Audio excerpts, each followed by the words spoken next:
Good morning, wonderful listeners. You've tuned into Post Session Podcast, a podcast filled with the stoke of a surf session and the wise guidance of an ocean voyager. Your water-loving hosts are ready to share this infectious state of mind while encouraging and inspiring you for your next adventure. Okay, that's what it looks like when you lip sync through the intro. Next time it'll be accompanied by a dance. Today we have DJ over here as our guest. I don't know why I weirdly pointed across the table because I'm thinking about how big his biceps look in the camera now that Billy's moved it over there on him so that I didn't look so large. Thank you, Billy. Anyway, we have DJ Struntz who... in the house. Yeah. Thanks for having me.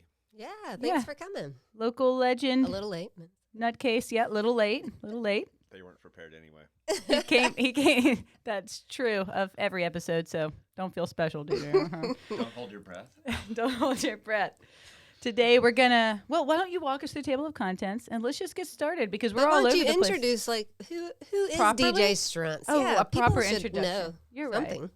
Our readers, You're right. listeners. DJ Struntz, father of two, husband of one,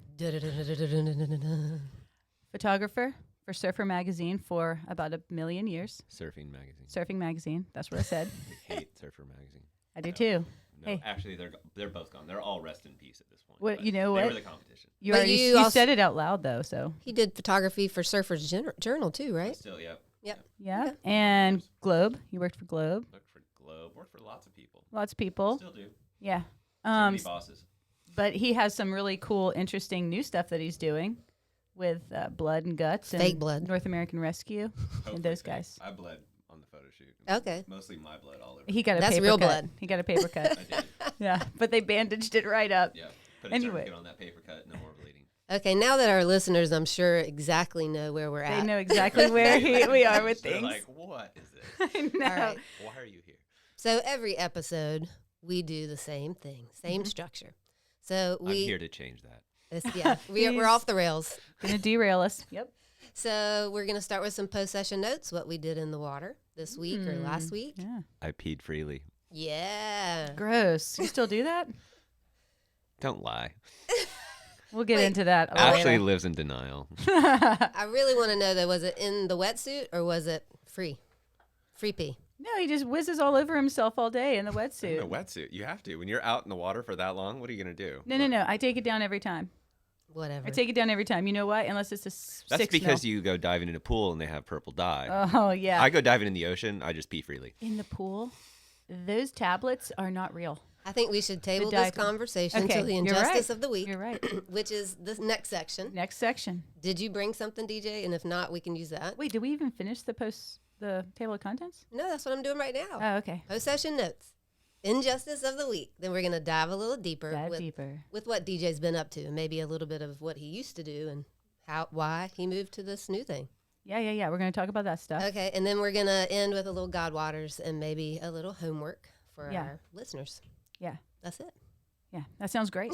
So you So- want Injustice of the Week? Is that where we're No, going not first? yet. Well, Did fine. you Listen listen to to you the jumping table the of She gun. just said, well, first she said, like, we were jumping right into it. I was like, did you bring one? I was like, well, I don't know. Maybe I You did. Maybe I really- didn't. Well, Just Keith, trying you've got to- a little time to think about it. First, we want to hear what have you been doing in the water over the last little bit of time? You already told us you didn't get an invite to opening of grouper season. No invite for opening a grouper season, which is kind of my own fault because I just got home from a trip and I'd kind of warned everyone.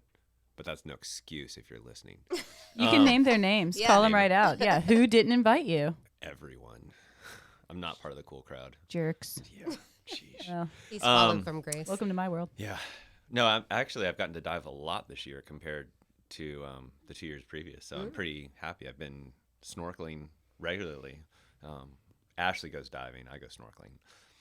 Not all of us can hold, national records and be that Right, cool exactly. and not have to pee in her wetsuit. She has special wetsuits that have a zipper down there, Yeah. like those Japanese wetsuits. I don't get that luxury. I just dive. Well, and- they sponsor her, so yeah. that's why. My wetsuits are so old. I do pee freely because there's holes and it's well ventilated. You guys just spread all kinds of misinformation. I mean, in that. I told you, I'm the It's train that will derail like- you. Wow. Yikes. So Snorkeling right out. yeah, snorkeling last week. We went out on Friday way off to the Gulf Stream and chased around tunas and wahoos and mutton snapper. Wait, did you go with Bruce? No, I went 2 days. I went last week Friday. I went out with Hunter Heverly and John Dornelles and Mark Winterberger. Oh, Johnny So boy. y'all were spear diving? We were. Okay. I was photographing the spear diving and partaking in some spear diving myself. Spear diving. Poke some fish.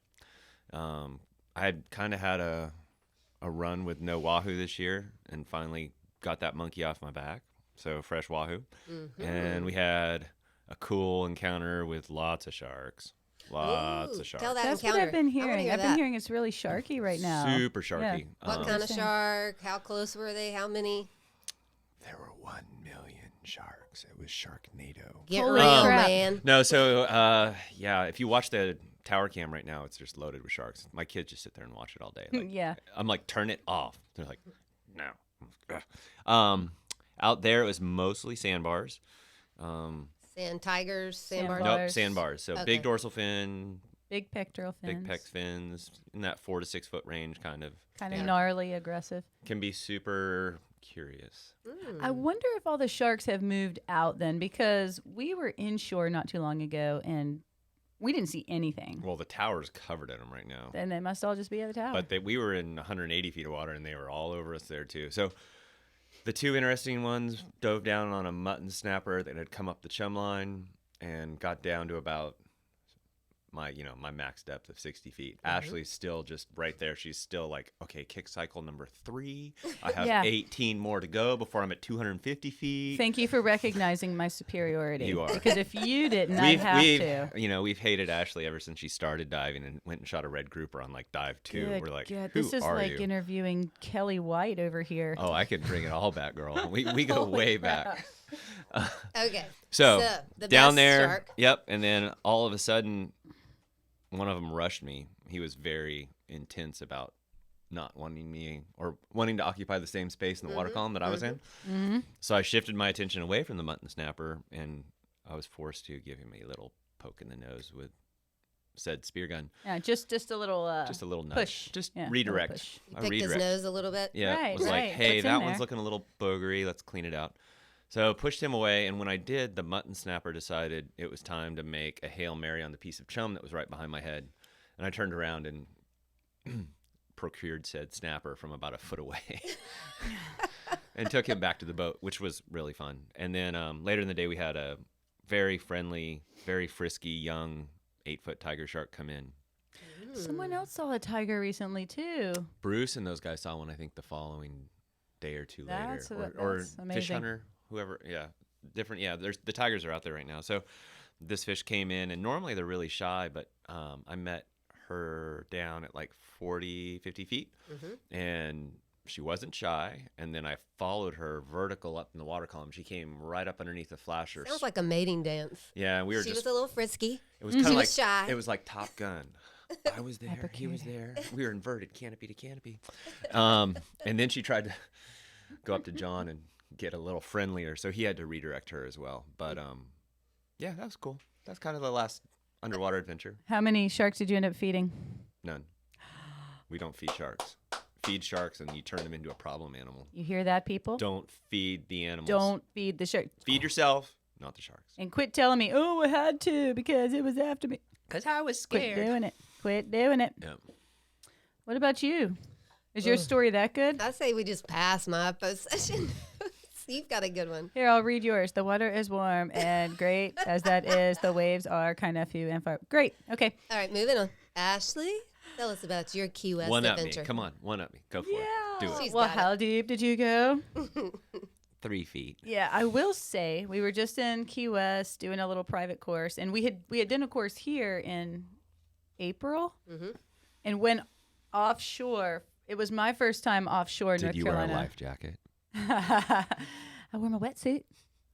I can It's swim. buoyant. I can swim.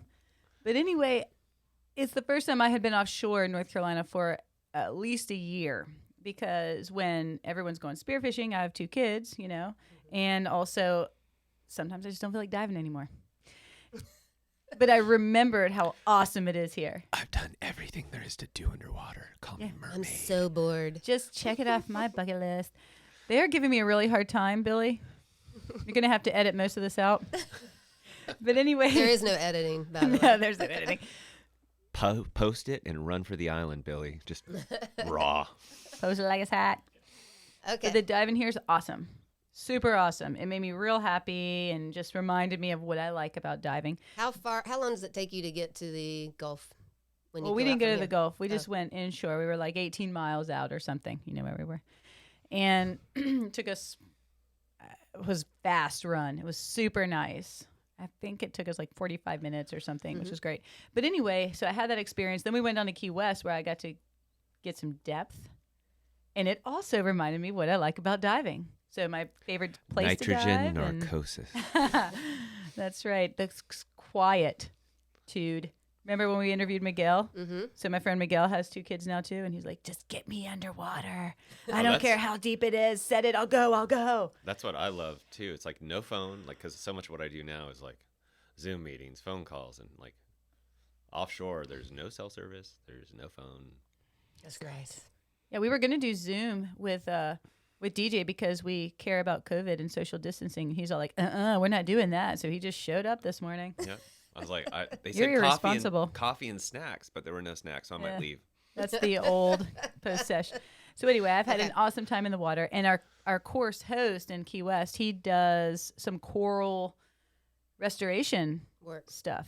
It's awesome. He took us to his garden. Okay, where he planted. Yeah, he has it like strung up in the water column, and you can dive through this sea of basically growing baby corals. And then they That replant them on the coral. Wow. They plant them, and it's pretty awesome. So how do you fertilize coral? shout out with urine. You just wee all over it. How does he fertilize? He just grows it. It just grows. They don't do anything. I don't know that I believe that. Okay. The sunlight grows it. So they have it in like 33 feet of water ish, but then they string it up. Yeah, they suspend it in the top part of the water column. Nice. What you got? Well, I was just going to move us on into the injustice of the week. Yeah. Do you have one? Well, I'm going to this week is it's a big week of the first part of the month. And we're looking, because a lot of people die in this world from trauma. And this is National Stop the Bleed Month. So I'm going to plug that. Stop the bleed. So it's an injustice that people die from stupid things. Like not self-inflicted stupid things, but typically, get in a car accident and somebody bleeds out or something happens. They have an accident. So they get shot with a spear. Silly things happen. Accidents happen. So not trauma like you've been exposed to trauma, but trauma injury. Trauma injury, yeah. That's a whole nother ball of wax if we want to talk about emotional trauma. No, we're talking physical trauma that's easily fixed. Okay. Hopefully.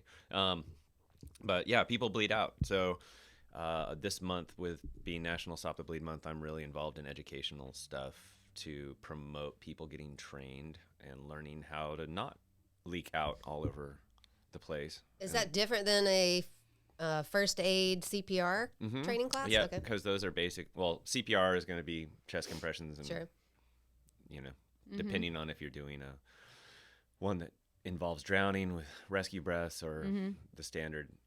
But how is it different than the first aid that we would get? Because you're going to do real trauma, not paper cuts.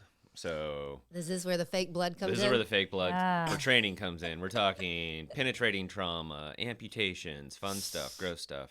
You're talking about blood tourniquet on the concrete, trauma. Tourniquet trauma, wound packing. What about chest seals? Quick clot. That's wound packing, yep. You guys are going to be using some quick clot.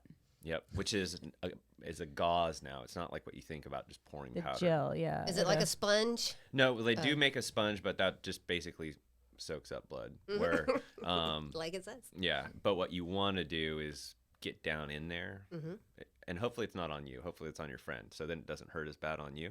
But when you pack that wound, you push your fingers way down deep inside and put pressure directly on the artery down in there that's bleeding and save their life. So I wouldn't call it an injustice, but I wouldn't want to die from bleeding out. So, well, an injustice I would add to that is I just saw in the news this morning that there was a hit and run where the guy died, And you have to wonder if somebody could respond. If he had responded, if he had applied pressure or whatever, if he'd called 911 and stuck around, this guy would have lived. Yeah.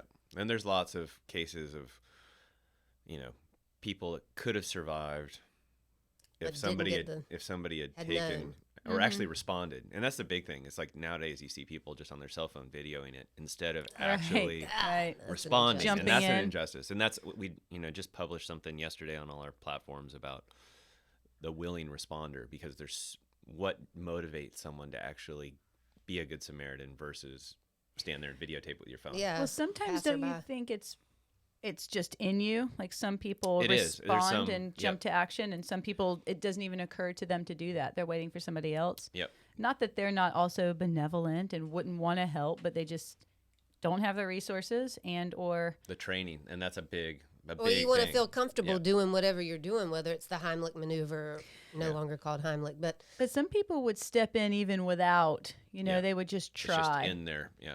I saw a video not too long ago where there's a woman. She's obviously on some kind of terrible drug, and she's in the middle of the street, like 2-lane traffic, freaking out, like having a bad trip, writhing around on the ground in pretty grotesquely.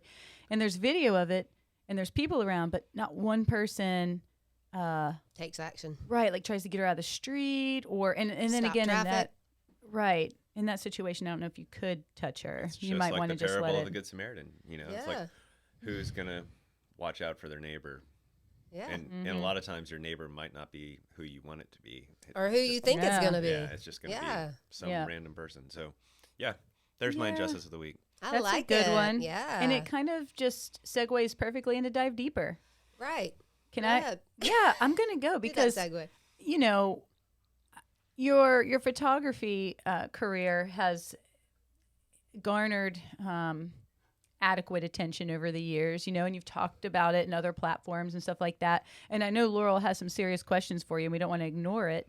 But I'm interested in this other stuff because it's what you're newer. doing now. It's what you're doing now. Yeah, the North American Rescue. I've noticed you're the social media guy. Yep.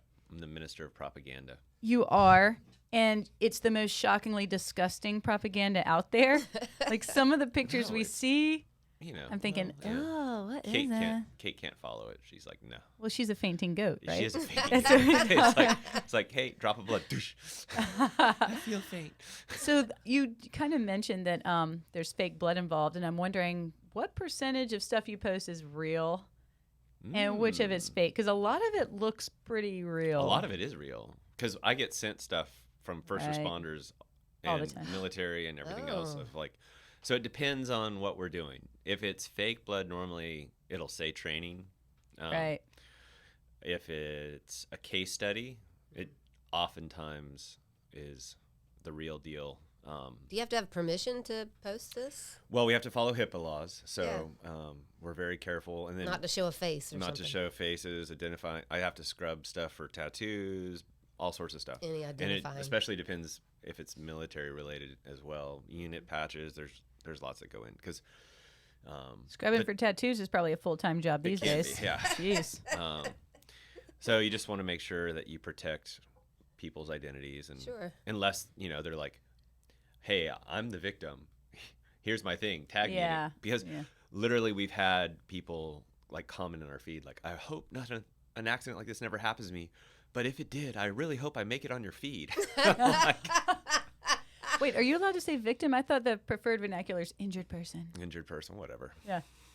So that's what they teach us. Tell us, what is the purpose of the North American Rescue? What's their mission? The funny thing is we have an eagle in our logo, so people are always driving by going, is that a bird rescue? North American Rescue was founded over 20 years ago by a special operations PJ, pararescueman, who saw a need for point-of-injury care products and developed a litter, a folding collapsible litter, because that was a big need they had in his garage, and then went around and I don't know what that is either. Oh, so a litter is what you put injured person on on the battlefield so you can carry them off. So for the PJs, they fly around in helicopters and then extricate down pilots, or they might be attached to special operations to add rescue capability. So they needed something that you could collapse down small, that you could carry an injured person on, you could spray it off and get all the blood and nastiness off of, that sort of thing, from the injured person. Yeah, injured person. There are no victims out there. Yeah, so our founder developed that capability. Saw a need. You know, high school education kind of guy, and is now he's struggling. It's I feel bad for Bob every day. His lifestyle is terrible. What are you talking Is it about? Being very hardcore? sarcastic. He's done very well for himself. Okay. Okay, I'm like, really? So we're No. going to just Out expose him. this injured person. No, he is. The company has grown substantially since the coming out of his garage at that point, and now we were sold a couple of years ago to a very large medical supply company. It's like a Fortune 250 kind of company called Henry Schein, and we're a wholly owned subsidiary of Henry Schein. So I'm part of Team Schein now. Team Shine. Team Schein. Shiny. Thankfully, they leave me alone because I'm very outside of their comfort level with what we post on our social media. 'Cause Yeah, me too. They're conservative in their approach. They don't want to see the blood. No, they're definitely not. But It's that's kind your of whole. a lot, though. No, it's kind of a lot. You're underselling it. It's gross. Sometimes you'll see somebody's head missing or something. No, I don't post missing What? heads because how do you fix that? Wait, Well, what's the site So I'm You name? tell me. No, You I'm, tell I'm me. very page. I'm very careful. Like What you got in your the bag gore of tricks that for I the post missing is head? not gore porn. It's specifically there to teach how to fix an injury. I don't post things. There's lots of stuff out Because there. there's no hope for the guy whose head's there's gone. there's clickbait stuff that sites will post where somebody doesn't make it, and Yeah. we don't. I'm. That's not why we're there. We're there You're to so educate classy. people, and I try to keep You're it. I classy. keep the blood classy. Yeah. Well, so when you Classy do blood. a reenactment, yeah. when you're filming that, is the person screaming and It is the whole depends. If thing? we're shooting video, yes, or if it's training. Like, so I'll go out to training events with the military or first responders where it's an actual live training, and I'm there. I can't interfere. It's not a photo shoot, but I'm shooting photos to document for The them. training. Gotcha. And Right. with role players, they'll have amputees that'll come in that are already, and they'll moulage that. They'll put all sorts of different injury patterns on them, and they're supposed to act accordingly. So Sure. In shock or yeah, depending on the role player, like some role players really get into it. I want to be a role player. right? Yeah. And so they will scream and fight, and you get Yeah. TBI people that are Yeah. traumatic brain injury, Yeah. that'll just kind of wander around and cause trouble and get into, like if they're not paying attention, they'll just like walk off. I've seen it, and they're like, "Where's Timmy?" And he's just gone, and they have to go. Nobody run was around watching and him. find, 'cause he No, just- wait. Is that part of the scenario? Yeah, Or is that really that's what- Timmy just wandered off? No, they'll set them up and be like, "Hey, if they don't keep track of you, just wander off," because the job of the medics is to keep track of all their patients Right. and all their injured people. Injured people. And so, is there a specific scenario that y'all train for that's beyond the norm? Like, I mean, are you training for an alien invasion? Or are you training for a Yes. nuclear Yes. and yes. Holocaust? No, it's predominantly, well, it depends on who you're training with. First Yeah. responders, there's active shooter training, you can have motor vehicle accident stuff, fire scenarios, downed officer. You can what if scenarios all day long. With the military, most of them involve some level of mass casualty where you have waves of patients coming in to overwhelm. Bomb went off or something. Yeah, or they got hit by an IED. So you have, right when the medic's getting ahead of treating what he has in front of him, they'll send more just to Yeah. keep pushing their limits. Zombie apocalypse? So that was an important question, though, because the thing that's always been confusing, we joke like, oh, DJ's going to go play Ranger. G.I. Joe for a while. But the thing that was confusing is that this looks like super intense, high octane military medic stuff. And it is. Yep. But it sounds like the niche and why the guy was successful, the founder, was that he was going into, first aid, military, all this with just this extra knowledge base. Is that right? Yeah, saw- I mean, it he was a saw real a need need. and he had the training, and then he just But I mean, these came people up with a product that worked. These people already have training, right? Like military medics already have training, but he comes in and does. He just supplied something they did not have. They were using, because you got to think in the evolution of medicine, there's hills and valleys. So you had war creates the need to treat casualties. And then when you come out of a cycle of war, people forget the lessons that are learned. So when we went into the first Gulf War and all of that, we had our last major conflict was Vietnam. So a lot of the medicine hadn't evolved because there hadn't been a push or a need. So suddenly you're using old school medicine as well as old school technique, materials that needed to be pushed. And what you've seen over the last 20 years with the global war on terror is a major push on understanding how to keep casualties alive. And now you have casualties that otherwise would not have survived in previous conflicts, and they're surviving. Wow. And there's a term called burden of survivorship, which is a whole crazy world of trauma. These are people that have polytrauma, like lots of things gone wrong, and they survived because the medics were that good, and the care through the different roles of care was that incredible. But what's left is this person that's just torn up. Like they could be missing multiple limbs. And then what is that like to live and for their families? Like there's a lot that goes into it. Yeah. Or feeling like that they had a purpose. Yep. And now survival. How do you choose? But when you're out there in the field doing this, you're that's not the choosing. medic's job. Yeah. You don't, the person that gets destroyed, it's the medic's job to get everyone home alive. Sustain life. And those medics do incredible work, and they've done incredible work in Afghanistan and Iraq and other places to make sure that our guys get home. Are you training with every faction of the military, like Navy, Army, all of them? It depends. I have just depends on connections, and I spend a lot of time with the Army, a lot of time with the Air Force. I do some stuff with the Navy through the Marine Corps, through the green side, because the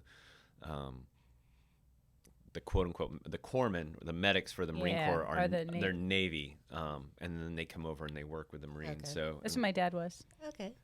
And my mom. They're both corpsmen. Did your experience with the surf photography translate over, and do you ever do any of this in a water environment? Yes, and yes. Okay. I think the personalities are very similar especially in special operations in the surf world. You have alphas that are very motivated, very dedicated, want to be the best in the world. Are you an alpha? Maybe. Not here. Because Ashley would be that. So that's kind of, and there's a lot of correlation with time away from family. There's a lot of similarities that that we can have in common, and that helps open those doors of communication, because the guys, when I say I was a photographer at Surfing Magazine, that usually resonates fairly well. Nobody's like, oh, that's stupid, typically. Lame. You did what? Yeah. So that helps open doors, and there's just a lot of similarities. And the skills, the action sports photography skills definitely translate, because you're moving fast. Your move, shoot, communicate with those guys. And if you're doing real-time training operations, it's full speed. So you've got to be able to keep up. If you can't keep up, you won't be invited back. So oh, that's cool, because you're showing them, hey, I'm with you. Yeah, I know what it takes. I'm an old guy that has to keep up with young guys that are in peak physical condition. Yeah. Can you look into the camera and show them your gray beard? Gray beard. Now show them your strong biceps. Show them. See? He can keep up. Okay. Oldie but a goodie. Let me go back to your surf photography, because I did have one thing that I wanted you to share with our listeners. I have a young friend, she's doing some surf photography. And so could you give us... Bless her heart. Yeah. Well, as quickly as possible, give us a scenario of your worst, maybe over the falls experience, how big the wave was, what it was like, and what happened when you were doing surf photography. DJ never got tumbled. I got tumbled. Because I've come from the East Coast, and you have to show up at like the North Shore, and you're like, hey, you're a senior photographer, go swim out there and do that. And you're like, I've never seen waves this big. Okay, whatever, we'll go. Hope I make it. Hope I make it. Well, there's two scenarios that were kind of scary. I never had one where I hit my head on the reef or anything. I got run over by a surfer in New Jersey, which was my own fault because I was so buoyant. The water was 33 degrees. I was wearing a 5 mil freedive suit. I was so buoyant. I should have worn a weight belt. That's what I didn't think about. And I went to pull through the back of the wave and I corked back out of it, and he hit me. Did you injure him? No, he injured me. Okay. I had to go get stitches. My ankle.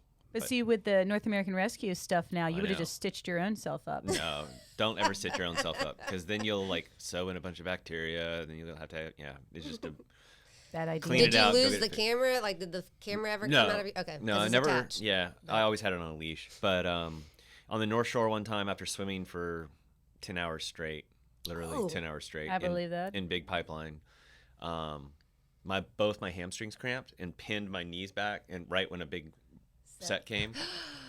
And I'm just the visual, like, yeah, my legs were like locked back like I'm sitting right now. And, like I was sitting there just pinned watching this big wave. And you're just like, I'm screwed. And I was. Terrifying. I got blasted and rolled around and dribbled on the bottom for a while and then crawled up on the beach, way down the beach. Wow.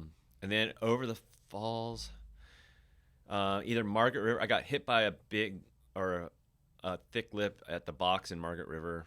That event's going on right now with the World Championship League. But I got hit there, and it felt like a bomb went off. It blew my fins off. I thought I got attacked by a shark. I went to swim, and I felt things flopping because there had been You thought your leg was off. Yeah, there were big great whites around that had been sighted, and that wasn't fun. And then in Tahiti, I was swimming with one of your previous guests, CJ Hopgood. Oh, hey, Siege. CJ.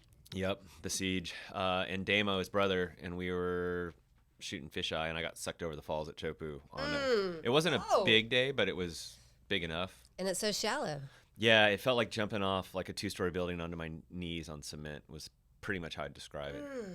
I crawled into a boat with a couple other guys that were out and just kind of lay on the bottom of the boat for a while and regained my bearings. Yeah. Regain his I felt like one of the, the Wile E. Coyote after they dropped the piano on him. Yeah. Test dummy. And just like the coyote, you got back out and did it again. Dummy went back for more. So the moral is, if you're thinking about surf photography, don't do it. Well, don't do it. It's fun. Just do it because it's fun. These days, doing it for a living is not as. It's much more difficult these days than it used to be. We did interview Kirsten Schultz. Yep. And well, it's a long story, but anyway, we did interview her. And at the end of it, she really kind of exposed the lifestyle and the demands, and it made the job seem a lot less desirable. Yeah. Hindsight, I went to 55 countries or something like that, around about that many, and had some awesome adventures. But what really motivated me to move over to North American was to be home with my family, because I was gone constantly, and then also like, what legacy are you leaving your kids? I had fun all over the world, didn't see you, didn't watch you grow up, but I had a lot of fun. You weren't there. So what I do now is a lot more rooted in keeping people alive, which is kind of a cool thing, and all those gross posts teach people things, and I get a lot of messaging from people saying, hey, we learned something from your post. My buddy was in a motorcycle accident. I had to turn it because I read your post and I saved his life. And those things, you don't get that when you shoot a cover of Surfing Magazine. Nobody cares. No. And you're like, yeah. You know what? We should talk later as friends. You know how we keep saying, let's get together. Well, we will one day. One day. When you're not so busy holding your breath. Right. When I'm less important than I am now. Right. Which will be Could be a while. But anyway, I want to talk because we teach, first day and the whole thing, but we also go to some remote places sometimes. And I'm thinking, am I as prepared as I should be? And I could teach you in like 5 minutes some things that would just. I want to sit in on that just in case we're on an island and we can't get to really good care. Or on Oleander Drive. Or on the way Oleander people drive around here. Or if you're in Puerto Rico with Billy and he chokes on a margarita lime. Or if you get wrapped up in your mic cord doing a really gnarly podcast. Exactly. You got to be prepared you got to be for able anything. to extricate yourself. Anything. Yeah. Okay. I could black out right now. Well, I think thank you, DJ, for coming out. I'd love to move us on into I came out? out of the closet. Are you allowed to actually, say yes. that? Are you allowed to say that? You're not allowed to say that. That's news to his wife. So Thanks, Laurel. the Devo, I feel like we should just do the Good Samaritan, because that's what this is all about, is understanding and knowing what to do. Because I think that's probably the biggest hindrance to people stepping up, is feeling comfortable that what I'm going to do isn't going to cause more harm.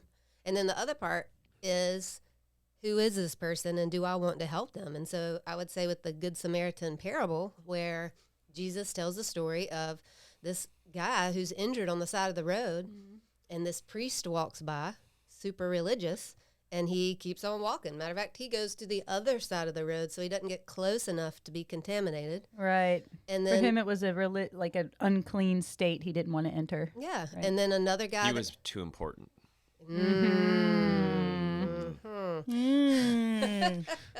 And then, the second guy was also someone who would have been in society more important, and was like, I don't want to just get dirty.